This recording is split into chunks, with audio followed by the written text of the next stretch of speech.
ఎందుకంటే బీజేపీ నియంతృత్వ పాలనలో, నీతి లేని పాలనలో విలువలు దారుణంగా దిగజారిపోతున్నాయి. ఇది సరికాదు. ఇది రానున్న తరాలకు సరికాదు. ఈ ఎగ్జాంపుల్ సరికాదు. ఈరోజు మన దేశం ముందున్న అతిపెద్ద ఛాలెంజ్, సవాలు ఒక బీజేపీ పార్టీయో, ఒక బీజేపీ పేరో, ఒక ఆర్ఎస్ఎస్ కాదు. కానీ ఈ బీజేపీ పార్టీ సృష్టించిన ఉన్మాదం మన దేశానికి అతిపెద్ద ఛాలెంజ్. మతం పేరుతో విద్వేషాలని రెచ్చగొట్టి మనసులు మధ్య చిచ్చుపెట్టి వాళ్ళు లబ్ధి పొందాలని చూసుకుంటున్నారు. ఈరోజు ఇదే బీజేపీ పార్టీ స్వార్థ రాజకీయాల కోసం దేశంలోని అన్ని ఇన్స్టిట్యూషన్స్ ని వాళ్ళ సొంత అవుట్ఫిట్స్ లా మార్చేసి ఇన్స్టిట్యూషన్స్ ని కూడా భ్రష్టు పట్టిస్తున్నారు. ఇవన్నీ మన దేశం ఎదుర్కొంటున్న సవాళ్లు. మనం పోరాటం చేస్తున్నది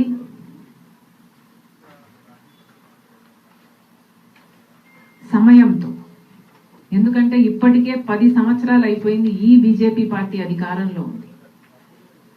ఇక ఇప్పుడు కూడా మనం ఏం చేయకపోతే సమయం దాటిపోతుంది, కీడు జరిగిపోతుంది.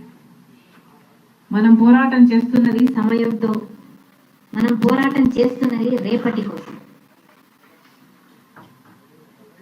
రాజ్యాంగం ఏమో అందరూ సమానమే అని చెప్తుంది. ప్రతి మతము కూడా మనుషులందరూ ఒకటే అంటుంది. కానీ ఆర్ఎస్ఎస్ రాజ్యాంగం, బీజేపీ రాజ్యాంగం మాత్రం దీనికి విరుద్ధంగా ఉంది. మతం పేరుతో చిచ్చు పెట్టడం, ఆ మంటలో చలి కాచుకోవడం బీజేపీ పార్టీకి తెలిసిన రాజకీయం. ఇదే మనం చూసిన రాజకీయం. ఒక మతాన్ని అవమానించడం, ఇంకో మతాన్ని రెచ్చగొట్టడం, ఇదే చూసాం. ఒక గోద్రా అయితేనేమి, ఒక మణిపూర్ అయితేనేమి, ఇవన్నీ క్లాసిక్ ఎగ్జాంపుల్స్. ఇవన్నీ బీజేపీ పార్టీ కావాలని చేస్తున్నది. మరి ఇప్పుడు కూడా సమాజం మేలుకోకపోతే ఇంకా మనం ఎలా కాపాడుకుంటాం? బీజేపీ పార్టీకి వ్యతిరేకంగా ఎవరు మాట్లాడినా వాళ్ళ మీద కేసులు పెడతారు, ఈడీని ప్రయోగిస్తారు, సిబిఐని ప్రయోగిస్తారు, ఐటీని ప్రయోగిస్తారు. అంటే వాళ్ళ సొంత భటులుగా వాళ్ళని వాడుకుంటున్నారు. ఈరోజు బీజేపీ పార్టీ ఎలా తయారైందంటే, బీజేపీ పార్టీలో ఉన్న వాళ్ళంతా క్రిమినల్స్ అయ్యుండి ఆ కేసుల నుంచి తప్పించుకోవడానికి, వాళ్ళని వాళ్ళు కాపాడుకోవడానికి బీజేపీలో చేరిన వాళ్ళు ఎక్కువ. ఇలా తయారైంది బీజేపీ పార్టీ. ఈ ఇన్స్టిట్యూషన్స్ అన్ని కూడా, ఆఖరికి ఎస్బీఐని కూడా చూసాం. ఒక సిబిఐ, ఈడీ, ఐటీలే కాదు, ఎస్బీఐ కూడా బీజేపీకి కొమ్ము కాస్తూ ఎలక్టరల్ బాండ్స్ లో విషయంలో వాస్తవాలను బయట పెట్టండి అంటే ఎన్ని చుట్లు తిరిగిందో, ఎస్బీఐ కూడా బీజేపీని ఎలా కాపాడాలనుకుందో ఇటీవల కాలంలోనే ప్రత్యక్షంగా చూసాం. బీజేపీ చేసిందల్లా ఈ 5 సంవత్సరాలలో అరాచకం. ఈరోజు దళితులకు కానీ, ఎస్టీలకు కానీ, మైనారిటీలకు కానీ, ఇలా అట్టడుగునున్న వర్గాలలో ఏ ఒక్కరికి భరోసా లేకుండా పోయింది. సెక్యూరిటీ అనేదే లేకుండా పోయింది. పోనీ మిగతా భారతదేశం అన్నా బాగుందా, అభివృద్ధి జరిగిందా, ఆర్థికంగా బలపడిందా అంటే, India as a developing nation in the natural scheme of things grow అయిందే తప్ప బీజేపీ చేసింది ఏమీ లేదు.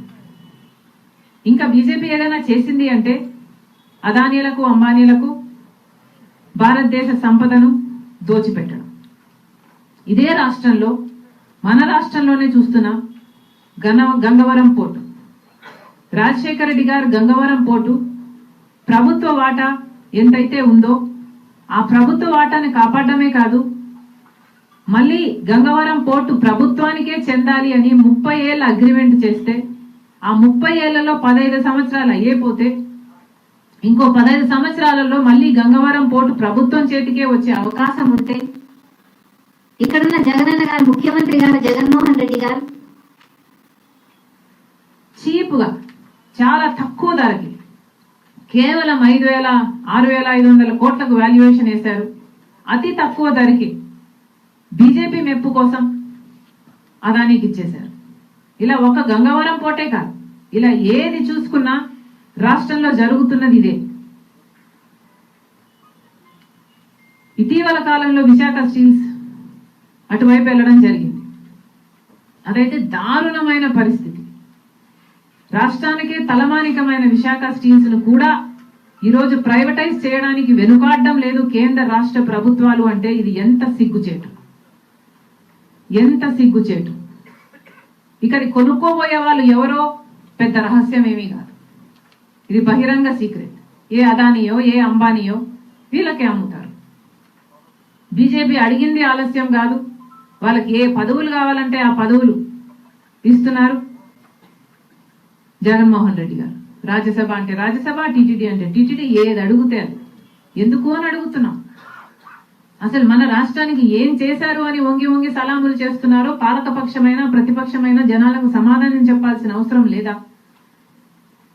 ప్రత్యేక హోదా ఆంధ్ర రాష్ట్రానికి ఊపిరి లాంటిది.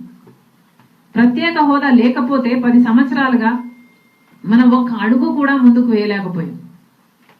ఇది రాష్ట్ర ప్రజలందరికీ తెలిసిన విషయం.